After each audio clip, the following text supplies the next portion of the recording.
أعوذ بالله من الشيطان الرجيم الله نور السماوات والأرض مثل نوره كمشكاة فيها مصباح المصباح في زجاجة الزجاجة كأنها كوكب دري يوقد من شجرة مباركة زيتونة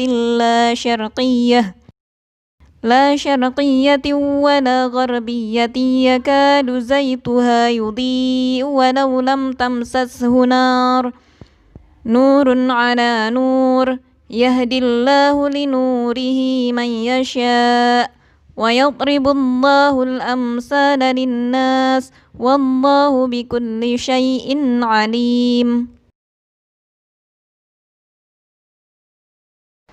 Assalamualaikum warahmatullahi wabarakatuh. Apa kabar Anda semua? Semoga tetap dalam keadaan sehat dan semangat. Baik, kita akan mempelajari tentang listrik dinamis. Sebelum kita lanjutkan, coba kita perhatikan burung-burung yang bertengger pada kabel-kabel listrik berikut. Kenapa ya burung-burung tersebut tidak tersengat oleh listrik? Jadi kita harus tahu dulu nih, kenapa bisa ada yang tersengat listrik. Itu disebabkan adanya arus listrik yang mengalir. Nah, kenapa arus listrik bisa mengalir? Jika dalam sebuah rangkaian itu atau dalam sebuah kabel itu ada perbedaan potensial listrik. Sama halnya dengan air akan mengalir apabila ada perbedaan ketinggian. Seperti air terjun akan mengalir dari tempat tinggi ke tempat yang rendah. Sama juga arus listrik juga akan mengalir dari potensial tinggi ke potensial rendah. Jadi, kenapa burung-burung tersebut tidak tersengat oleh listrik? Itu karena dalam satu kabel tersebut tidak ada perbedaan potensial listrik. Jadi, burungnya tetap aman dan sehat walafiat.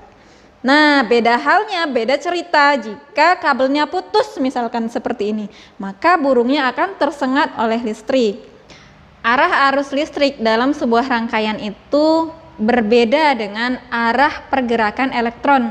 Jadi, arah arus listrik itu mengalir dari kutub positif ke kutub negatif dan arah elektron mengalir dari kutub negatif ke kutub positif. Belajar tentang listrik dinamis, kita akan menemui beberapa istilah seperti rangkaian terbuka dan rangkaian tertutup.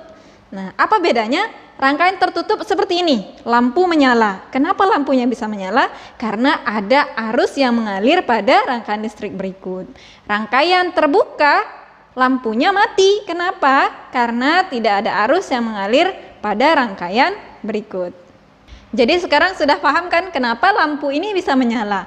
Itu karena ada arus listrik yang mengalir pada rangkaian tersebut.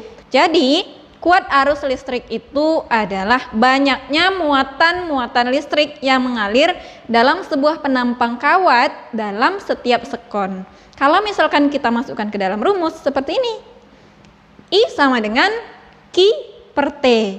I itu kuat arus listrik, satuannya ampere, dan Q itu muatan elektron, satuannya coulomb, T itu waktu, satuannya sekon.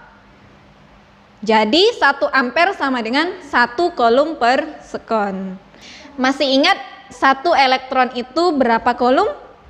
Nah, tepat. 1 elektron sama dengan 1,6 kali 10 pangkat minus 19 coulomb. Jadi kalau misalkan kita tanya, jadi 1 coulombnya berapa banyak elektron ya?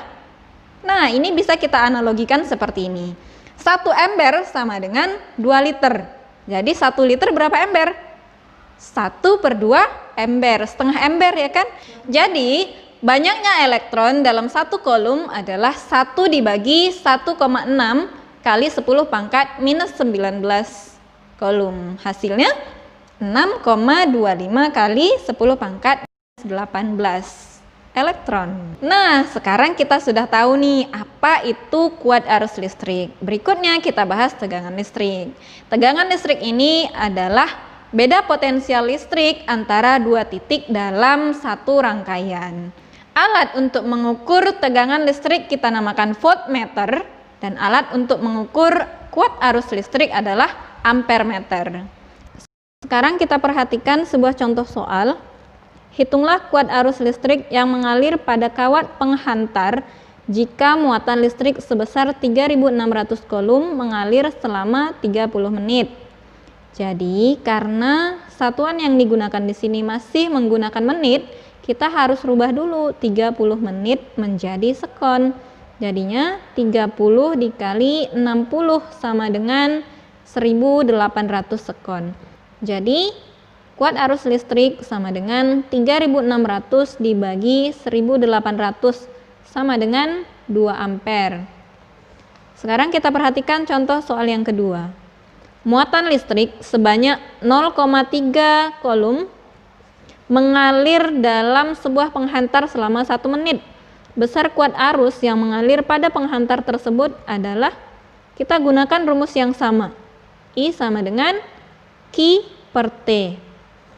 Jadi 0,3 dibagi 60. Kenapa 60?